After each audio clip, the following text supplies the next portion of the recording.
శ్రీమాత్రే నమ. శ్రీ శివాయ గురవే నమ. సౌందర్య లహరిలోని 86వ శ్లోకంలో ఆదిశంకర భగవత్పాదుల వారు పార్వతీ పరమేశ్వరుల నడుమ ఒకప్పుడు చోటు చేసుకున్న ప్రణయ కలహాన్ని గురించి వర్ణిస్తున్నారు, భావన చేస్తున్నారు. అదేవిధంగా ఈ శ్లోకంలో గురువర్యులు అమ్మవారి చరణ ధ్యానాన్ని కూడా మన చేత చేయించబోతున్నారు. ఎంతటి ధన్యాత్ములం కదూ.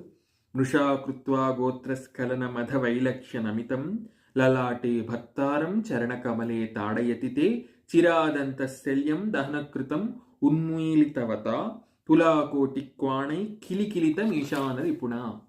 అమ్మ, ఒకప్పుడు నీ భర్త పశుపతి పొరపాటుగా నీ వద్ద మాటల వశాన నీ సవతి అయిన గంగాదేవి గురించి ప్రస్తావించి, అరెరే నేనేమిటి ఇలా మాట్లాడాను అని నాలిక కరుచుకొని ఏం చెయ్యాలో తోచక వెలవెలబోతూ తల వంచి నీకు నమస్కరిస్తున్నట్టుగా ఒక్కసారి నీ పాదాలు అందుకున్నారు.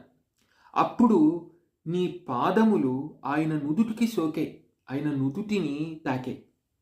అరెరే, నా భర్త యొక్క శిరస్సును నా పాదాలు తాకటమేమిటి అని సిగ్గుని చెందిన దానివై ఒక్కసారిగా నీ పాదాలను వెనక్కు తీసుకున్నావు.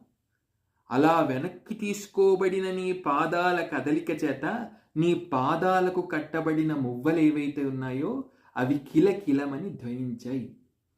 ఆ కిలకిల ధ్వనులు అమ్ముల పొదిని ధరించిన మన్మధుడి అట్టహాసంలా అనిపిస్తున్నవి.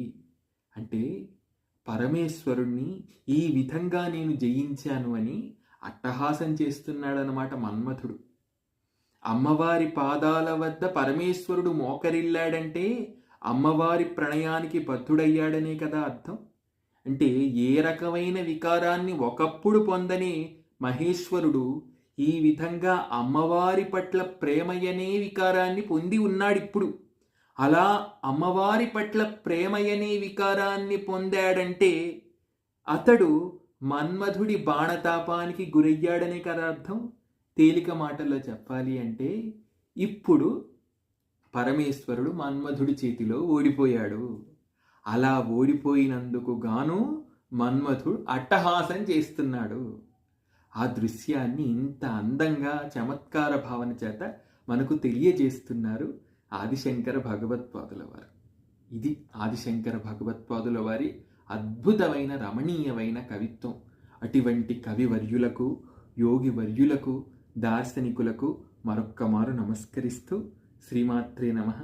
శ్రీ శివాయ గురవే నమః.